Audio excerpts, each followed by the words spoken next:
In this video, I'm going to show you exactly how to lose fat properly using a gut first approach that actually works. No endless hours of cardio, no starving yourself, and no wrecking your digestion. Most people get fat loss completely wrong. They go for the quick fix that leaves them absolutely starving, having them doing hours of cardio in the gym and their digestion all over the place. What I'm going to show you today is the simple method that I use to lose fat with my clients, with myself, that actually works and actually lasts in the long term. So without further ado, let's get into it. This is the gut first approach to sustainable fat loss without starving yourself, without having to do too much and wrecking your digestion and getting bloated all the time. So where do we begin? The problem with traditional cutting. Most people think cutting means slashing your calories, grinding harder in the gym, training 6 times a week, 1,200 calorie diet. This approach might work for a few weeks. It might get you shredded. As you can see myself on the right hand side there, that was probably me in my best shape, lean, abs popping, but you know what? My digestion was all over the place. My mindset, my mental health was horrendous, and I also just felt horrendous. I didn't know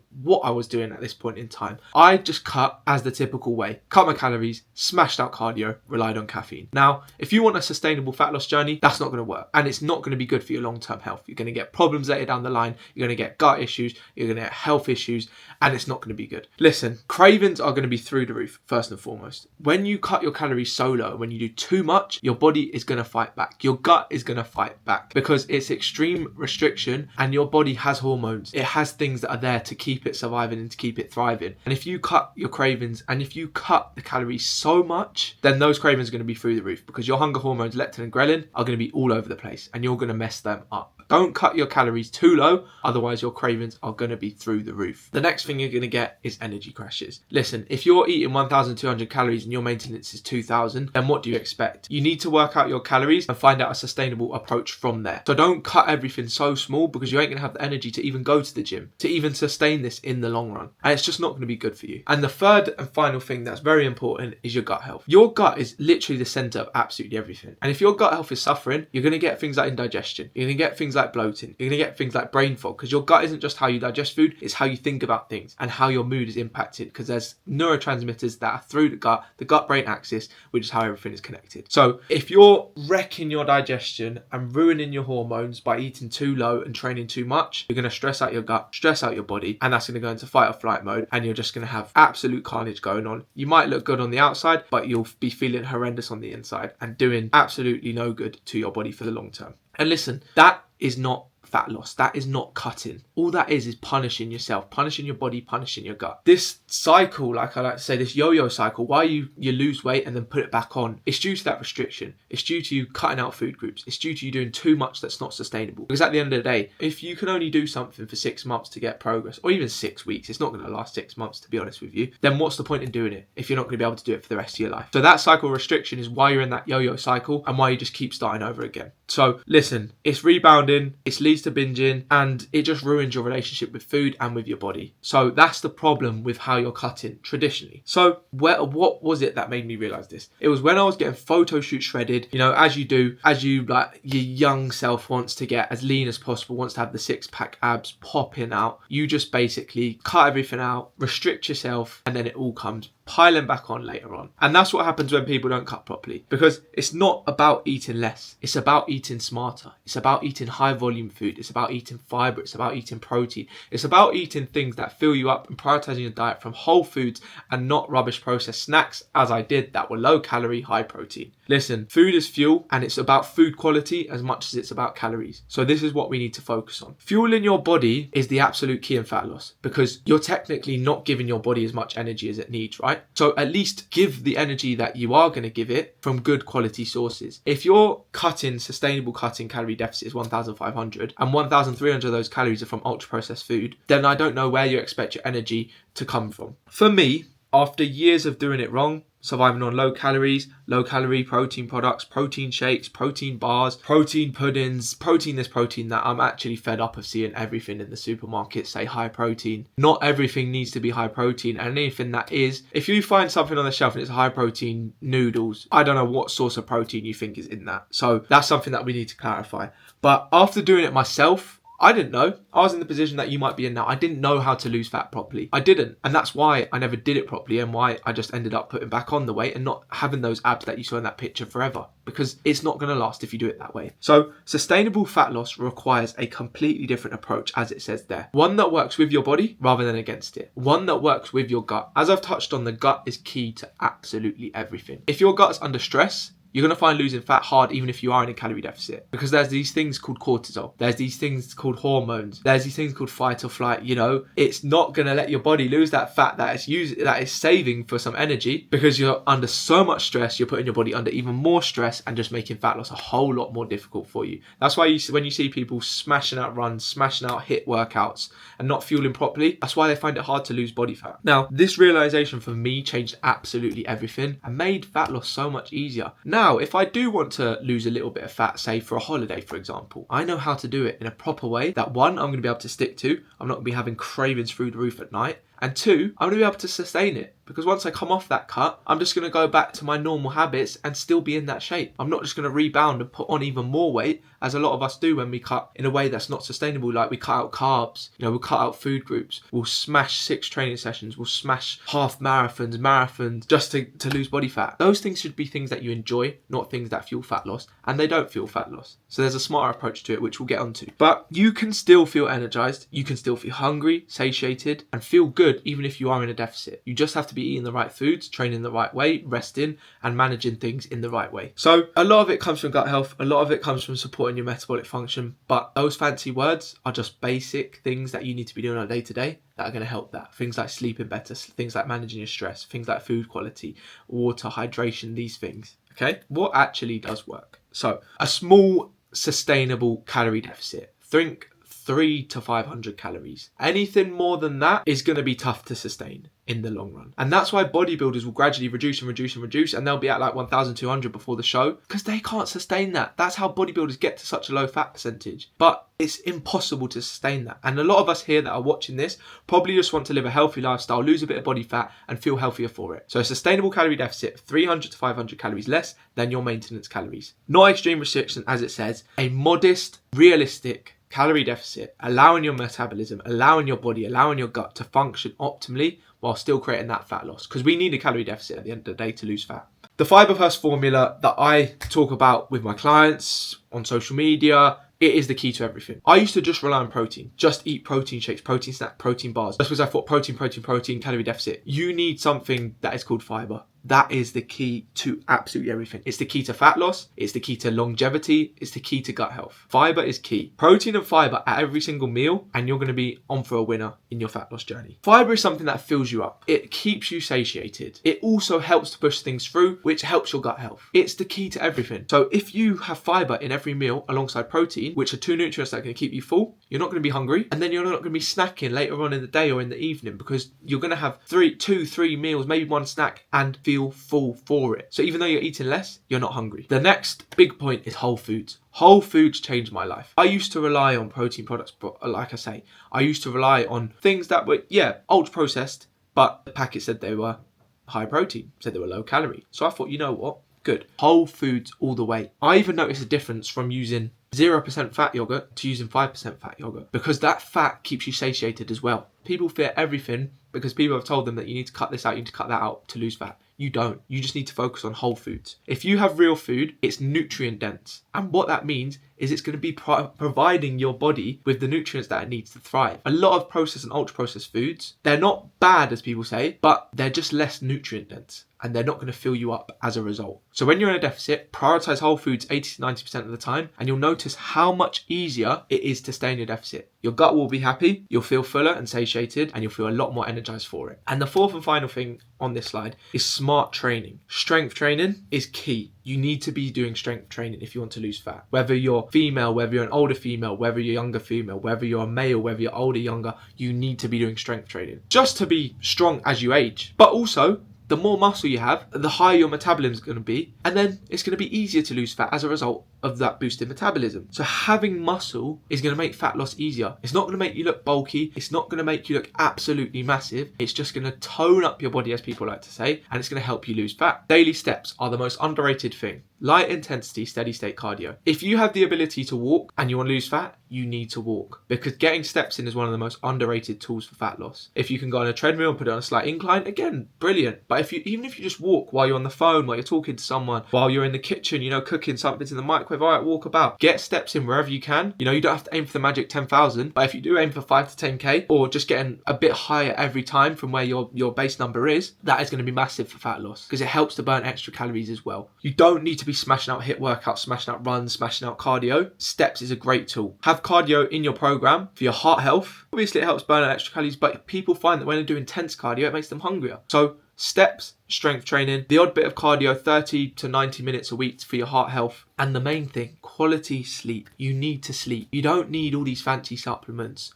You need sleep. That is the best supplement out there, and it's free. It's where muscle protein synthesis happens. It's where your body recovers, your brain recovers. It's where you're going to get the energy and the focus from. If you're doing all these things and you're sleeping 4 hours, you're going to be in a bad position. And the reason being, again, is for your hunger hormones. Because when you sleep less, the thing that makes you feel full is not going to be in the best position. And the thing that makes you hungry is going to be all over the place. So you're going to feel hungrier and you're not going to feel full. And what that means is you overeat. So that is why sleep is so important as well. And that is the system. That's all it takes at this moment in time. So why is gut health that matter for fat loss as well? The gut fat loss connection. So your digestive system, your digestive tract, your gut, the gut-brain axis, all of these fancy words, I don't even need to make it so fancy. You just need to understand that your gut health really does matter for fat loss. And it's not just about calories in, calories out all the time. Yes, calorie deficit is the key, but this does impact things. It's not just about processing food. It's literally the hub of everything. Like I say, it impacts your hormones, your hunger hormones, the things that are going to make you feel a bit hungry and maybe not feel as full. Inflammation is a massive thing that happens in the gut. If you are inflamed, it's going to be a lot harder for you to lose body fat as well. That's when your cortisol is going to be higher, your stress levels are going to be higher. You're going to put stress on your gut. You're not going to be able to digest food as much. You're going to have higher cortisol, like I say, fight or flight. It's going to make fat loss so much harder. So the first thing, hormone regulation. A healthy and happy gut produces the right signals for leptin and ghrelin, which are those two hormones that I mentioned before about hunger and satiety. So if your gut is happy and it's healthy, it's going to regulate those properly. And you're going to be full when you've eaten a good meal. And that's what makes fat loss easier, because you feel full and you don't feel as hungry because those hormones are in check. The second thing is nutrient absorption. So with a healthy gut, that means your digestion's better. So all that protein that you've been smashing down with an unhealthy gut is all good and well, but it's probably not going to be absorbed as well. When your gut is healthy and you're eating a good amount of protein, amount of fiber, good complex carbs, healthy fats, they actually get absorbed and then your body uses them as they should be used. The third and final thing is inflammation. Inflammation is one of the biggest causes of all-cause mortality, cancers, illness,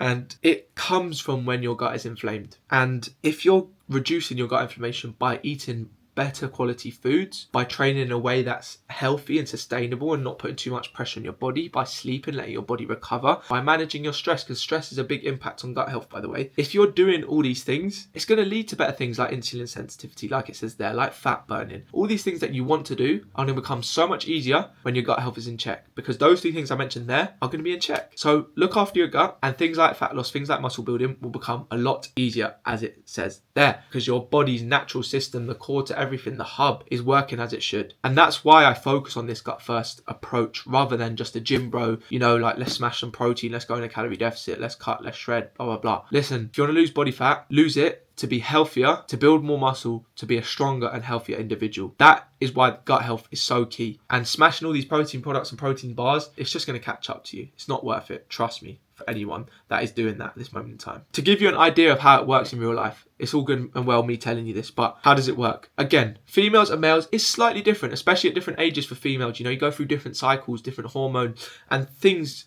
change. So in the female body, it is slightly different. But the same principles apply. You need to be in a calorie deficit. You need to be doing strength training. Older women, please listen. You need to be doing strength training to boost your metabolism and to make fat loss occur. If you're just eating in a calorie deficit and you're smashing out HIIT workouts, then it's not going to happen. You need to be building muscle at the same time. You need to be walking. You need to be drinking water. Yes, it's good and well, eating certain metabolism boosting foods and things like that helps. But the key is those things. You have to do these things first and foremost. With Catherine, her problem was that she tried different programs of before. They weren't really tailored to her. She tried different diets, didn't really focus on things like fiber, didn't really focus on protein and that side of things. She was constantly fatigued, had bloating. Catherine was a busy mother and she had a lot going on. And she didn't know, as most people who haven't really, this is what I do, this is why I know, and it's like second nature to me, but it's not going to be second nature to some people. She didn't know, but she thought, just reducing her calories a lot, wasn't really focused on strength training, focused on the quick fixes, trapped in that constant yo-yo cycle of, lose 5 kilos, put on 7 kilos, lose 3 kilos, put on 10 kilos, the typical cycle that a lot of people go through. The solution for Catherine was not more restriction. It was our Fiber First formula. Simple fiber-rich meals that support your gut health alongside protein. Balanced training. Catherine worked out from home. She didn't go to the gym, but she built muscle because she was training on a strength training program with progressive overload over time that we put together. She had a better sleep routine, better recovery, and as a result, your hormones balance out. You boost your metabolism. You do all these things that you think fancy supplements are going to do just by doing basic habits, but creating structures and programs around it that are built for you and your life. And then gradual, sustainable results came. And that's what happens. They come over time. It's no dramatic overhaul. It's not going to happen overnight. It's not going to happen over 1 week. It takes time, but it takes time and consistency with the right things and the right program and structure in place for you.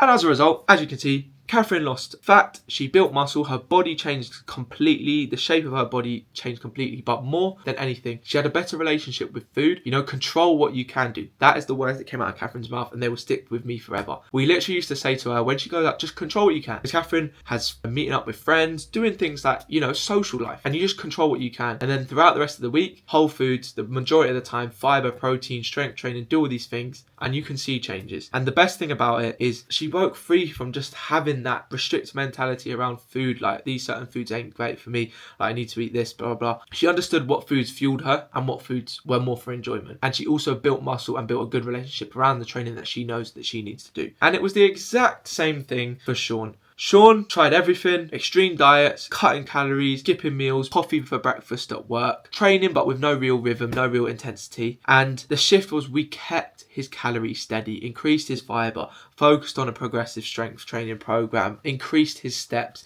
used cardio as a tool, not as punishment. And you know what? The same thing happened. For the first time ever, Sean didn't feel like he was on a diet, as I say. As I say, a diet's like a relationship. If you feel the need to cheat on it, it's not going to be sustainable. I don't believe in diets or cheat meals and things like that. I just believe in a sustainable, healthy relationship with food that you can have throughout the week and on weekends. There's no difference. Yes, having a takeaway or a meal out might be slightly more enjoyable than having a home-cooked, creamy chicken pasta. But I still love a creamy chicken pasta because I know how to enjoy my food both indoors and outdoors. Sean dropped body fat, reduced his bloating, and as you can see there, built muscle. It wasn't a hard process. It's just finding the right process that works for you and your situation and putting it in place. And that's what we do with people. It just illustrates clearly what the Gut First approach is about. The science behind sustainable fat loss, the key word being sustainable, is extreme calorie restriction is just going to trigger carnage. In your gut, metabolism, it's all going to slow down because your body's trying to conserve that energy for when it needs it in case of emergency because you're eating so low calories. A moderate deficit, like I said, a sustainable deficit is going to maintain that while still creating fat loss and building muscle. Hormone balance, something you need to focus on, especially with the gut. Adequate nutrition with the right nutrients, the right micro and macronutrients, is going to support that optimal production of the hormones that impact your hunger and satiety, like I said. All crucial for fat burning and keeping it sustainable with your appetite. The gut microbiome, my favourite thing in the world, my favourite word. Once I fixed my gut, my whole life changed. So if you do that, it will change too. A diverse, healthy gut microbiome improves everything that you want for fat loss. Nutrient absorption, reducing inflammation, and even influences which food you actually crave. Once you start prioritizing whole foods, watch how those cravings will switch. You won't be craving sugar all the time. You won't be craving certain foods that you were before because your body is optimized and your gut is in check. So understanding these things and why the Gut First approach and Fiber First formula is so effective is because you're working with your body and your biology and you're not working against it. And that's what makes fat loss so much easier. To summarize, calculate your maintenance, your baseline calories. Create a sustainable, modest 300 to 500 calorie deficit. No extreme restrictions. Build your plate. Every meal should include a good portion of protein, fiber, and a moderate amount of healthy fats. Carbs around workouts if you need it at lunchtime. Carbs are not the enemy, but those should be the 3 key factors in every single meal. Prioritize strength. You need to be doing strength training 2, 3, 4 times a week minimum, plus daily walks to get your steps in. Like I said, it's an easy way to burn extra calories. And please focus on recovery. Sleep, stress management are so key, because like it says there, recovery is where the magic happens. So listen, stop starving yourself, start thriving. Simple and effective method. If you want to cut properly, stop cutting foods out, stop starving yourself, stop eating 1,200 calorie deficit diets if you don't need to. Fuel your gut, fuel your body. That's how you're going to lose fat. That's how you're actually going to sustain it. And that's how you're actually going to feel good and enjoy the process. Sustainable results, better energy, better digestion. Your body will transform, you'll improve your health, and it will be long lasting and sustainable. This approach that I'm talking to you about now is not just about losing fat. It's about transforming your relationship with food and your body, because when you fuel properly, every single thing falls into place naturally, and you will lose fat, you'll build muscle and transform your whole body and your whole life. So remember that. So that is how to lose fat properly. If you're not sure where to start, feel free to drop me a message, drop me a DM on Instagram, or fill in the Calendly booking form below. If you need help getting started, I'm more than happy to get you started on your fat loss journey. But whatever you do, stop starving yourself and start thriving. Fiber first formula always. Like, comment, subscribe, and I will see you on the next one.